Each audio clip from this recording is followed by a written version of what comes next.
ಮೇಲಿರುವಂತಹ ಎಲ್ಲ ಗಣ್ಯರಲ್ಲಿ ಪಾಲ್ಗೊಂಡಿರುವಂತಹ ಸಮಸ್ತ ಸದ್ಭಕ್ತರೇ, ಮಹಾಶಯರೇ, ಮಾತೆಯರೇ, ಮುದ್ದು ಮಕ್ಕಳಲ್ಲಿ ಎಲ್ಲರ ಅಂತರಾತ್ಮದಲ್ಲಿರುವ ಚೈತನ್ಯ ಶಕ್ತಿಗೂ ಶರಣ.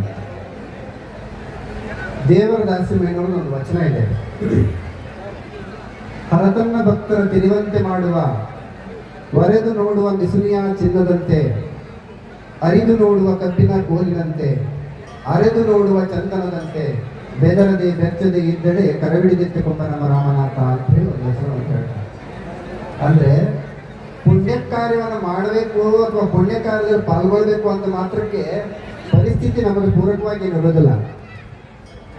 ಸುಮಾರು ಒಂದು 400 ಕಿಲೋಮೀಟರ್ ಆಚೆಗೆ ಬೆಳಗಾವಿ ಒಳಗೆ ಯಡೂರು ಕ್ಷೇತ್ರದಲ್ಲಿ ನಡೆಯುವಂಥ ಒಂದು ಮಹಾ ಕುಂಭಾಭಿಷೇಕ ಕಾರ್ಯಕ್ರಮದಲ್ಲಿ ನಿನ್ನೆ ಪಾಲ್ಗೊಂಡಿದ್ದೆ. ಇಲ್ಲಿ ಬರೋಕೆ ಅಂತ ಹೇಳಿ ರಾತ್ರಿಗೆ ಒಂದು ಬಸ್ ಬುಕ್ ಮಾಡ್ಕೊಂಡಿದ್ದೆ. 2 ತಿಂಗಳ ಹಿಂದೆ ನಮ್ಮ ನಾಗಯ್ಯನವರು ಈ ಡೇಟನ್ನು ಕೇಳ್ಕೊಂಡು ತಗೊಂಡಿದ್ರು. ನಿನ್ನೆ ಮಧ್ಯಾಹ್ನ ಫೋನ್ ಮಾಡಿದ್ರು ಬಸ್ನವರು, ಇಲ್ಲ ನಿಮ್ಮ ಬಸ್ ಕ್ಯಾನ್ಸಲ್ ಆಗಿತ್ತು, ಇವತ್ತು ಹೋಳಿ ಹಬ್ಬದಿಂದ ಹೈದರಾಬಾದಿನ ಬಸ್ಸೇ ಬಂದಿಲ್ಲ ಅಂದರು. ಏನು ಮಾಡಬೇಕಪ್ಪ? ಇದಕ್ಕೆ ಹೇಳಿದ್ದೆ, ಹರತನ್ನ ಭಕ್ತರ ತಿರುವಂತೆ ಮಾಡುವ. ಭಗವಂತ ಪರೀಕ್ಷೆ ಮಾಡ್ತಾನಂತೆ ಬಾಲ ರೀತಿಲಿ. ಅದು ಗಟ್ಟೈತೋ ಜೊಳ್ಳೈತೋ ಗೊತ್ತಾಗೋದು ಅವನ ಪರೀಕ್ಷೆ ಗೆದ್ದ ನಂತರದಲ್ಲಿ.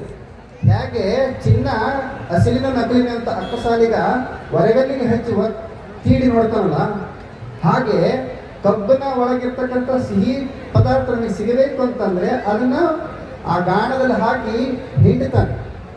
ಚಂದನದ ಕಂಪು ಬೇಕು ಅಂತಂದ್ರೆ ಕಲ್ಲಿನ ಮೇಲೆ ಹರಿತಾರೆ, ಅವಾಗ ಅದರ ಸುಗಂಧ ಗೊತ್ತಾಗುತ್ತೆ. ಹಾಗೆ ನೀವೆಲ್ಲರೂ ಕೂಡ ಗಬ್ಬೂರಿನ ಕರ್ತೃ ಪಂಚಾಕ್ಷರ ಶಿವಾಚಾರ್ಯ ಸ್ವಾಮಿಗಳ ಕೃಪೆಯನ್ನು ಪಡಿಬೇಕು ಅಂತ ಹೇಳಿ ನೀವೆಲ್ಲ ಬಂದಿದ್ದೀರಿ ಅಂತಂದ್ರೆ ನೀವು ಭಗವಂತನ ಪರೀಕ್ಷೆ ನೀವೆಲ್ಲರೂ ಕೂಡ ಪಾಸ್ ಆಗಿದ್ದೀರಿ ಅನ್ನುವಂಥದ್ದನ್ನು ಈ ಸಂದರ್ಭದಲ್ಲಿ ಹೇಳಲಿಕ್ಕೆ ಬಯಸ್ತೇನೆ.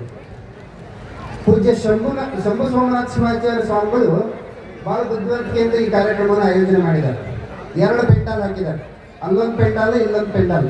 ನಾನು ನೋಡ್ತಾ ಇದ್ದೆ, ಈ ಪೆಂಡಾಲ್ಗಿಂತ ಆ ಪೆಂಡಾಲ್ನಾಗೆ ಜಾಸ್ತಿ ಇತ್ತು ಜನ. ಯಾಕಪ್ಪ ಅಂತಂದ್ರೆ ನಮ್ಮ ರಂಭಾಪುರಿಯ ವೀರ ಸೋಮೇಶ್ವರ ಜಗದ್ಗುರುಗಳು ತಮ್ಮ ನುಡಿಮುತ್ತಿನಲ್ಲಿ ಒಂದು ಮಾತನ್ನು ಹೇಳ್ತಾರೆ, ಹೊಟ್ಟೆಗೆ ಕಟ್ಟಿದ ಬುತ್ತಿ ಹಳಸುತ್ತದೆ, ನತ್ತಿಗೆ ಕಟ್ಟಿದ ಬುತ್ತಿ ಹುಲಿಸುತ್ತದೆ ಅಂತ ಹೇಳಿ. ನಾವು ಮಾಡಿದ ಊಟ ಅದು ಹಳಸ್ತದೆ, ಆದರೆ ಈ ನತ್ತಿಗೆ ಕಟ್ಟಿದಂತಹ ಬುತ್ತಿ ಏನಿದೆಯಲ್ಲ, ಈ ಜ್ಞಾನದಾಸೋಹ ಇದೆಯಲ್ಲ, ಇದು ಹುಲಿಸುತ್ತದೆ, ನಿತ್ಯದಲ್ಲಿ ಬೆಳೆಯುತ್ತದೆ. ನಿಮ್ಮೆಲ್ಲರಲ್ಲಿ ಆಧ್ಯಾತ್ಮಿಕದ ಹಸಿವನ್ನು ನೀಗಿಸುವಂತಹ ಶಕ್ತಿ ಇಲ್ಲಿರುವಂತಹ ಈ ಶರಣರ ಚಿಂತನೆಯಲ್ಲಿದೆ. ನಮ್ಮ ಬಸವರಾಜ ಪಾಟೀಲ್ ಸೇಡವರು ಹೇಳಿದ್ರು, ಹೆಂಗಪ್ಪ ಬಸವಣ್ಣರು ಹೇಳ್ತಾರೆ, ಮಂಡೆ ಮಾಸಿದೊಡೆ ಮಜ್ಜನ ಗೈವುದು, ವಸ್ತ್ರ ಮಾಸಿದೊಡೆ ಮಡಿವಾಳಂಗಿಕ್ಕುವುದು, ಮನ ಮಾಸಿದೊಡೆ ನಿಮ್ಮ ಶರಣರ ಅನುಭವ ಮಾಡುವುದು ಅಂತ ಹೇಳ್ತಾರೆ. ಅದನ್ನೇ ದಾಸಿಮಯ್ಯನವರು ಹೇಳ್ತಾರೆ, ಕರಿಯ ನಿತ್ತಡೆವಲ್ಲೇ ಸಿರಿಯ ನಿತ್ತಡವಲ್ಲೇ ಹಿರಿದಪ್ಪ ರಾಜ್ಯವನ್ನಿತ್ತಡೆವಲ್ಲೇ ನಿಮ್ಮ ಶರಣರ ಸುಳ್ಳುಡಿಯನ್ನೊಂದರಗಳಿಗೆ ಇತ್ತೊಡೆ ನಿನ್ನ ನಿತ್ಯ ನೋಡ ರಾಮನಾಥ ಅಂತ. ಬಹುಶಃ ರಾಯಚೂರಿನ ಈ ಸುಲ್ತಾನ್ಪುರ ಕ್ಷೇತ್ರಕ್ಕೆ ಮೊಟ್ಟ ಮೊದಲ ಬಾರಿಗೆ ನಾನು ಬಂದಿದ್ದೀನಿ. ದೈಹಿಕವಾಗಿ ಮೊಟ್ಟ ಮೊದಲಿಗೆ ಬಂದಿದ್ದೀನಿ ನಾನು, ಆದರೆ ಮಾನಸಿಕವಾಗಿ ಈ ಎಲ್ಲ ಭಾಗವನ್ನು ಬಹಳಷ್ಟು ಬಾರಿ ಸಂಚಾರ ಮಾಡಿದ್ದೀನಿ. ಯಾಕೆ ಅಂತಂದ್ರೆ ಪಕ್ಕದಲ್ಲಿರ್ತಕ್ಕಂತಹ ಮಲದ ಕಲ್ಲು, ನಿಮ್ಮ ಕ್ಷೇತ್ರದ ಮಲದ ಕಲ್ಲು ಏನಿದೆಯಲ್ಲ, ಆ ಮಲದ ಕಲ್ಲಿನಲ್ಲಿ ಹುಟ್ಟಿದಂತಹ ನ್ಯಾಯಮೂರ್ತಿ ಡಾಕ್ಟರ್ ಶಿವರಾಜ್ ವಿ ಪಾಟೀಲ್ರು ಈ ದೇಶದ ಅತ್ಯುನ್ನತ ಸರ್ವೋಚ್ಚ ನ್ಯಾಯಾಲಯದ ನ್ಯಾಯಾಧೀಶರಾದ್ರಲ್ಲ, ಅವರ ಜೀವನ ಚರಿತ್ರೆ, ಅವರ ಆತ್ಮಚರಿತ್ರೆಯನ್ನು ಬರೆಯುವಂತಹ ಸುಯೋಗ ಅವರ ಸಾನ್ನಿಧ್ಯದಲ್ಲಿ 2 ವರ್ಷ ಮಾಡಿದ್ವಿ ನಾನು. ಅವಾಗ ಈ ಎಲ್ಲ ಕ್ಷೇತ್ರಗಳನ್ನು ಅವರು ತಮ್ಮ ಬುಕ್ಕಿನಲ್ಲಿ ಉಲ್ಲೇಖ ಮಾಡಿದ್ದಾರೆ. ಪರಮ ಪೂಜ್ಯ ನಮ್ಮ ಜಾಗಟಕಲ್ ಬಸವೇಶ್ವರ ಕ್ಷೇತ್ರದ ಪೂಜ್ಯರು ಕೂಡ ಈ ವೇದಿಕೆಯಲ್ಲಿದ್ದಾರೆ. ಆ ಪರಮ ಪೂಜ್ಯರ ಬಗ್ಗೆ, ಗಬ್ಬೂರಿನ ಬಗ್ಗೆ, ಸುಲ್ತಾನ್ಪುರದ ಬಗ್ಗೆ ಎಲ್ಲ ಕೂಡ ಆ ಪುಸ್ತಕದಲ್ಲಿ ಬರೆದಿದ್ದಾರೆ. ಹಾಗೆ ಬರೆಯೋ ಕಾಲಕ್ಕೆ ಈ ಎಲ್ಲ ಕ್ಷೇತ್ರಗಳನ್ನು ಮಾನಸಿಕವಾಗಿ ನೋಡಿದ್ರೆ ನನಗೆ ಇವತ್ತಿನ ದಿನ ಪ್ರತ್ಯಕ್ಷವಾಗಿ ಬಂದು ಪಾಲ್ಗೊಳ್ಳುವಂಥ ಅವಕಾಶ ಬಂದಿದೆ. 4-5 ದಿನಗಳಿಂದ ಈ ಜಾತ್ರೆ ನಡ್ಕೊಂಡು ಬಂದಿದೆ. ವಿಶೇಷವಾಗಿ ಸಾಮೂಹಿಕ ವಿವಾಹ ನಡೆದಿದೆ. ಈಗಾಗಲೇ ಬಸವರಾಜ ಪಾಟೀಲ್ ಸೇಡವರು ಹೇಳಿದರು, ಭಾರತದಲ್ಲಿ ಸಾಂಸಾರಿಕ ಜೀವನಕ್ಕೆ, ದಾಂಪತ್ಯ ಜೀವನಕ್ಕೆ ಇರುವಂತಹ ಮಹತ್ವವನ್ನು ಬಿಡಿಸಿ ಹೇಳ್ತಾ ಇದ್ದಾರೆ. ಬಹುಶಃ ಸನಾತನ ಪಂಚಪೀಠಗಳು ಈ ಭಾರತದ ಉದ್ದಗಲಕ್ಕೆ ಇದ್ದು ಈ ಸನಾತನ ಸಂಸ್ಕೃತಿಯನ್ನು ಕೊರೆಯುವಂತಹ ಅದರ ಉತ್ಥಾನಕ್ಕಾಗಿ ತಮ್ಮನ್ನು ತಾವು ತೊಡಗಿಸಿಕೊಂಡಂತಹ ಪೀಠಗಳು. ಏನಪ್ಪ ಇದರಲ್ಲಿ ಕಾರಣ ಈ ಸಾಮೂಹಿಕ ವಿವಾಹಕ್ಕೂ ಅಥವಾ ವಿವಾಹಕ್ಕೂ ಪಂಚಪೀಠಗಳಿಗೂ ಅಂತಂದ್ರೆ, ಇವತ್ತೆಲ್ಲ ನೀವೆಲ್ಲ ಕನ್ಯೆ ಮುತ್ತೈದೆ ಅಂತ ಕರೀತಿದ್ರು, ಇನ್ಮೇಲೆ ನಿಜ ಮುತ್ತೈದೆ ನೀವೆಲ್ಲ. ಮುತ್ತೈದೆ ಅಂದ್ರೆ 5 ಮುತ್ತುಗಳು ನಿಮ್ಮನ್ನ ಅಲಂಕಾರ ಮಾಡಿದವು. ಇವತ್ತು ಯಾವ ರಂಭಾಪುರಿ ಪೀಠದ ಹಸಿರು ಧ್ವಜ ಏನಿದೆಯಲ್ಲ, ಆ ಹಸಿರು ಧ್ವಜದ ಸಂಕೇತವೇ ನೀವು ತೊಟ್ಟಿರ್ತಕ್ಕಂತಹ ಹಸಿರು ಬಳೆ. ಯಾವ ನೀವು ಹಣೆಯಲ್ಲಿಟ್ಟಿರ್ತಕ್ಕಂತಹ ಕೆಂಪು ಕುಂಕುಮ ಉಜ್ಜಯಿನಿ ಪೀಠ ಹಿಡಿದಿರ್ತಕ್ಕಂತಹ ಕೆಂಪು ಧ್ವಜದ ಸಂಕೇತ. ಯಾವ ಕಪ್ಪು ಮಿಶ್ರಿತ ನೀಲಿ ಮಿಶ್ರಿತ ಕಪ್ಪು ಕರಿಮಣಿಯನ್ನು ಏನು ಇವತ್ತು ಧಾರಣೆ ಮಾಡ್ಕೊಂಡಿದ್ರಲ್ಲ, ಅದು ಕೇದಾರ ಪೀಠದ ನೀಲಿ ಧ್ವಜದ ಸಂಕೇತ. ಯಾವ ನಿಮ್ಮ ಕಾಲಿನಲ್ಲಿ ಇವತ್ತು ಧಾರಣೆ ಮಾಡಿರುವಂತಹ ಬೆಳ್ಳಿ ಕಾಲುಂಗರ ಏನಿದೆ, ಅದು ಶ್ರೀಶೈಲ ಪೀಠದ ಬಿಳಿ ಧ್ವಜದ ಸಂಕೇತ. ಯಾವ ನಿಮ್ಮ ಬಂಗಾರದ ತಾಳಿ ಕೊರಳಲ್ಲಿ ರಾರಾಜಿಸ್ತಾ ಇದೆಯಲ್ಲ, ಆ ಬಂಗಾರದ ತಾಳಿ ಕಾಶಿ ಪೀಠದ ಹಳದಿ ಧ್ವಜದ ಸಂಕೇತ. ಈ ಪಂಚಪೀಠಗಳು ಈ ಜಗತ್ತಿಗೆ ನೀಡಿದಂತಹ ಮುತ್ತುಗಳು ಇವು 5.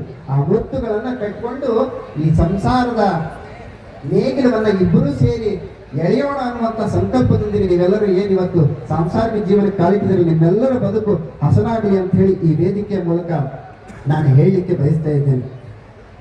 ಸಂಸಾರ ಅನ್ನುವಂಥದ್ದು ಬಹಳ ವಿಚಿತ್ರ ಇದೆ. ಸಂಸಾರದ ಒಳಗಡೆ ಸಿಲುಕಿದಂತಹ ಮನುಷ್ಯ ಎಷ್ಟೆಲ್ಲ ತೊಳಲಾಟಕ್ಕೆ ಬಳಲಾಟಕ್ಕೆ ಒಳಗಾಗ್ತಾನೆ ಅನ್ನುವಂಥದ್ದು ಬಹಳ ಮುಖ್ಯ. ಜಗದ್ಗುರು ರೇಣುಕಾಚಾರ್ಯರು ಅಗಸ್ತ್ಯ ಮಹರ್ಷಿಗೆ ಬೋಧಿಸಿದಂತಹ ಶ್ರೀ ಸಿದ್ಧಾಂತ ಶಿಖಾಮಣಿ ಒಳಗೆ 101 ಸ್ಥಳಗಳನ್ನು ಹೇಳಿದ್ದಾರೆ. ಆ 101 ಸ್ಥಳದಲ್ಲಿ ಸಂಸಾರ ಹೇಯ ಸ್ಥಳ ಅನ್ನುವಂಥದ್ದು ಒಂದು ಸ್ಥಳ ಇದೆ.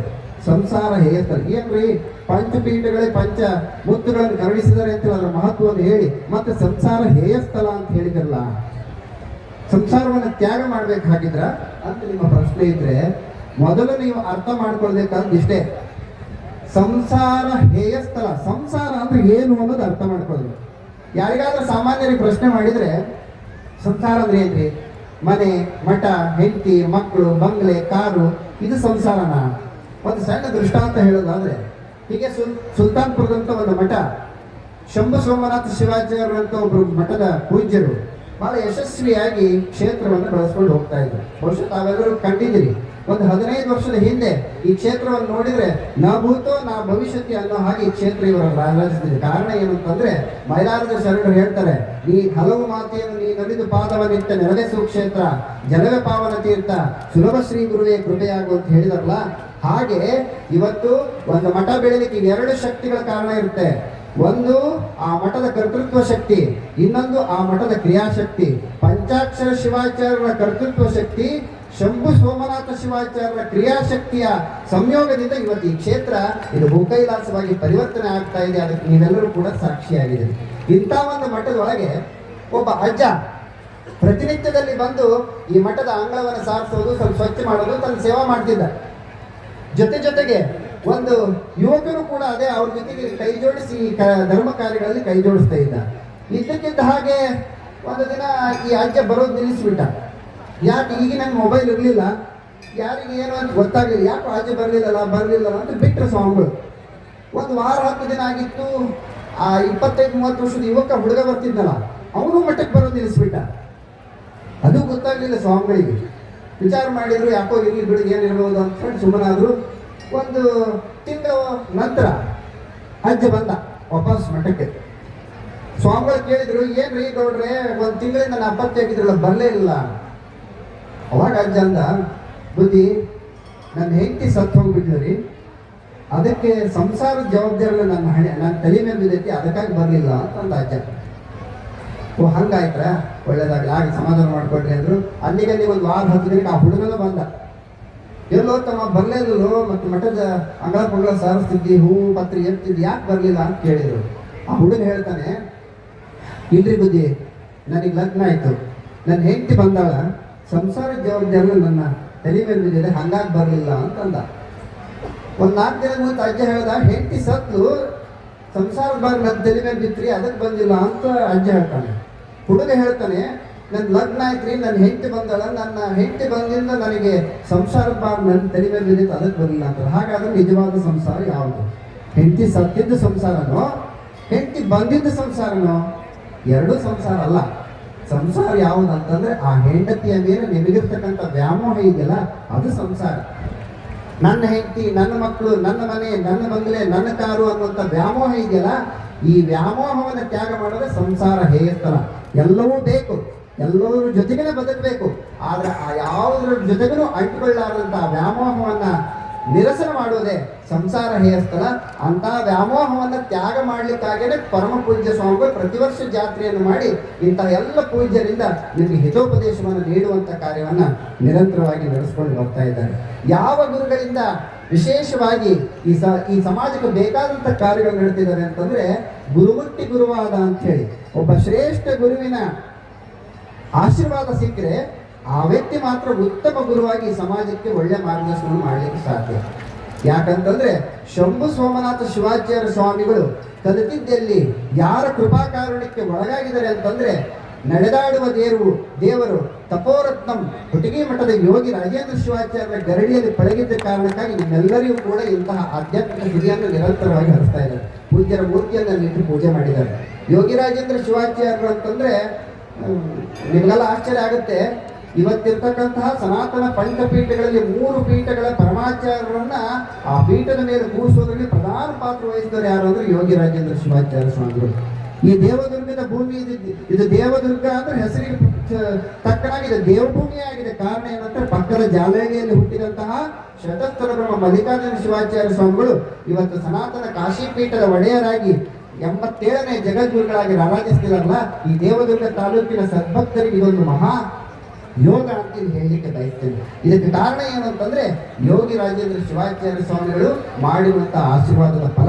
ಆ ಕಾರಣಕ್ಕಾಗಿ ಬಹುಶಃ ಶಂಭು ಸೋಮನಾಥ ಶಿವಾಚಾರ್ಯ ಸ್ವಾಮಿಗಳು ಇಷ್ಟೆಲ್ಲ ಕಾರ್ಯವನ್ನ ಮಾಡಲಿಕ್ಕೆ ಸಾಧ್ಯ ಆಗಿದೆ ಅಂತ ನಾನಾದ್ರೂ ಹೇಳಲಿಕ್ಕೆ ಬಯಸ್ತೇನೆ.